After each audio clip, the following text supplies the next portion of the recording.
নবীদের বৈশিষ্ট্য হচ্ছে নবীরা যেখানে মারা যায় ওখানেই কবর দিতে হয়। জানেন এটা?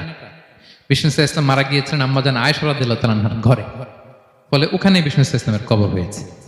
এবং ওই ওই কবর দেওয়া ঘরের ভেতরে আম্মাজান আয়েশা যতদিন, আয়েশা রাদিয়াল্লাহু তাআলা যতদিন বেঁচে ছিলেন ওখানেই ছিলেন কবরের পাশে।